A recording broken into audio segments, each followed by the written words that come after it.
میرے محترم بھائیوں اور پیاری سی بہنوں، گھر انسان کے لیے دنیا کی سب سے بڑی پناہ گاہ اور سکون کا گہوارہ ہوتا ہے، لیکن جب اسی گھر میں نا اتفاقی، لڑائی جھگڑے، بے برکتی اور بے سکونی داخل ہو جائے تو انسان کی زندگی خوشگوار ہونے کے بجائے مصیبت بن جاتی ہے۔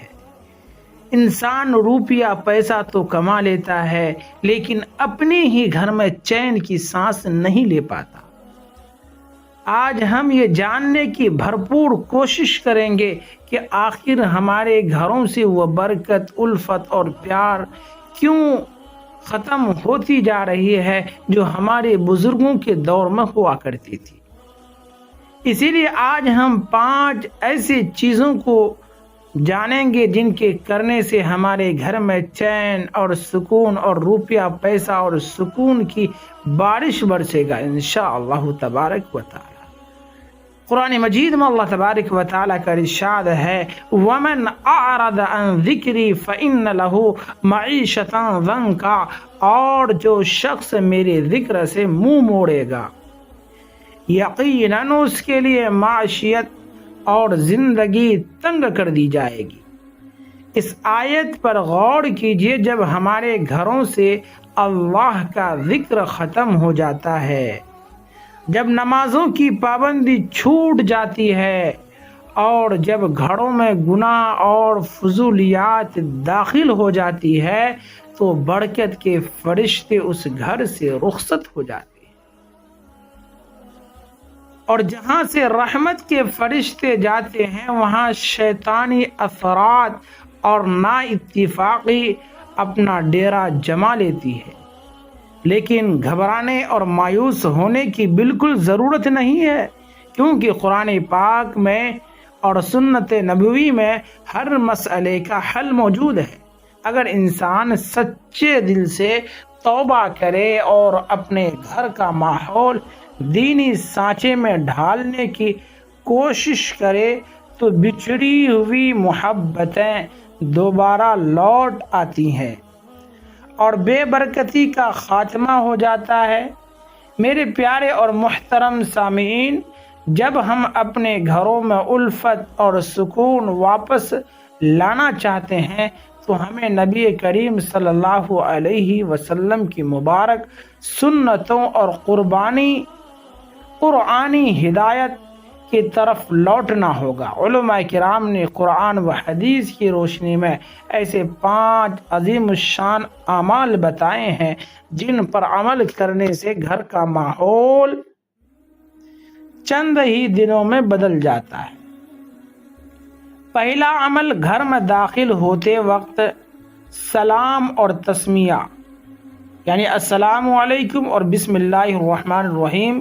جب بھی آپ اپنے گھر میں داخل ہوں، چاہے گھر میں کوئی موجود ہو یا نہ ہو، بآواز سلام، السلام علیکم ورحمۃ اللہ وبرکاتہ، اور کہیں بسم اللہ الرحمن الرحیم، پھر پڑھیں۔ نبی کریم صلی اللہ علیہ وسلم نے فرمایا کہ جب انسان گھر میں داخل ہوتے وقت اللہ کا نام لیتا ہے اور سلام کرتا ہے تو شیطان اپنے ساتھیوں سے کہتا ہے کہ اس گھر میں اب نہ تمہارے رہنے کی جگہ ہے اور نہ رات کے کھانے کا کوئی حصہ۔ سلام کہنے سے گھر میں محبت اور برکت کے فرشتے داخل ہوتے ہیں۔ دوسرا عمل، سورہ بقرہ میں آیت الکرسی کا اہتمام۔ گھروں میں نا اتفاقی اور بلا وجہ کے غصے کی بڑی وجہ شیطانی وسوسے ہوتے ہیں۔ رسول اللہ صلی اللہ علیہ وسلم نے فرمایا کہ لا تجعلوا بیوتکم مقابر ان الشیطان ينفر من البیت الذی تقرؤوا فیہ، یعنی اپنے گھروں کو قبرستان نہ بناؤ، یقیناً شیطان اس گھر سے بھاگتا ہے جس میں سورہ بقرہ کی تلاوت کی جاتی ہے۔ اگر آپ خود تلاوت نہیں کر سکتے تو روزانہ صبح یا شام کے وقت گھر میں سورہ بقرہ کی تلاوت بآواز بلند چلا دیں، اس سے گھر کی تمام منحوسیت اور نا اتفاقی کا خاتمہ ہو جائے گا۔ تیسرا عمل باہم مل کر کھانا کھانا۔ آج ہمارے گھروں میں بے برکتی کی ایک بڑی وجہ یہ ہے کہ ہر شخص الگ الگ وقت پر اور اکیلے کھانا کھاتا ہے۔ صحابہ کرام رضی اللہ عنہم نے بارگاہ رسالت میں عرض کیا، یا رسول اللہ صلی اللہ علیہ وسلم، ہم کھانا کھاتے ہیں لیکن پیٹ نہیں بھرتا اور برکت نہیں ہوتی۔ تو آپ صلی اللہ علیہ وسلم نے فرمایا، شاید تم الگ الگ کھاتے ہو، سب مل کر بیٹھو، اللہ کا نام لو، بسم اللہ پڑھو، پھر کھانے میں برکت ڈال دی جائے گی۔ گھر کے تمام افراد کا دن میں کم از کم ایک وقت ایک دسترخوان پر ایک ساتھ بیٹھنا دلوں کی دوریوں کو مٹاتا ہے۔ چوتھا عمل نماز کی پابندی اور نفل نماز کا گھر میں اہتمام۔ جس گھر میں فرض نمازیں وقت پر پڑھی جاتی ہوں اور جہاں مرد مسجد میں باجماعت نماز ادا کرتے ہیں، اس گھر پر رب کی خاص رحمتیں نازل ہوتی ہے۔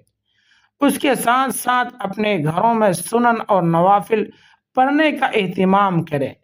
حدیث شریف میں آتا ہے کہ اپنے گھروں میں بھی نماز کا کچھ حصہ رکھا کرو تاکہ تمہارے گھروں میں روشن اور بابرکت ہو جائے۔ پانچویں عمل استغفار کی کثرت۔ گناہ انسان کے رزق اور گھر کے سکون کو چاٹ جاتے ہیں۔ قرآن پاک میں اللہ تبارک و تعالی فرماتا ہے، فَقُلْتُ اسْتَغْفِرُوا رَبَّكُمْ إِنَّهُ كَانَ غَفَّارًا يُرْسِلِ السَّمَاءَ عَلَيْكُمْ مِدْرَارًا وَيُمْدِدْكُمْ بِأَمْوَالٍ وَبَنِينَ، یعنی اپنے رب سے معافی مانگو، وہ بڑا معاف کرنے والا ہے، وہ تم پر موسلا دھار بارشیں برسائے گا اور تمہارے مال اور اولاد میں برکت عطا فرمائے گا۔ گھر کا ہر فرد روزانہ کم از کم 100 مرتبہ استغفر اللہ ربی من کل ذنب واتوب الیہ پڑھنے کا معمول بنا لے۔ میرے عزیز سامعین، جب انسان اللہ کے کلام کا سہارا لیتا ہے اور اس کے مبارک ناموں کی تسبیح کرتا ہے تو نا امیدی امید میں بدل جاتی ہے اور دلوں کی نفرتیں محبت میں ڈھل جاتی ہیں۔ اگر آپ کا گھر روز روز کے جھگڑوں کا مرکز بن چکا ہے تو اب ان قرآنی دعاؤں اور وظیفے کو اپنے گھر کا حصہ بنا لیجیے۔ نمبر 1، دلوں میں محبت پیدا کرنے کا خاص قرآنی وظیفہ۔ اگر میاں بیوی، بہن بھائی یا گھر کے افراد میں بات بات پر تکرار ہوتی ہو تو روزانہ صبح اور شام 101 مرتبہ اللہ تعالیٰ کے اس اسم گرامی کا ورد کرے، اس نام کو پڑھا کریں، یا ودود، یا رؤوف، یا ارحم الراحمین۔ یہ اسماء حسنہ دلوں کی سختی کو موم کر دیتے ہیں۔ پڑھنے کے بعد پانی پر دم کر کے گھر کے تمام افراد کو پلائیں اور اپنے رب سے سچے دل سے ان کی الفت کی دعائیں مانگیں۔ نمبر 2، بعض اور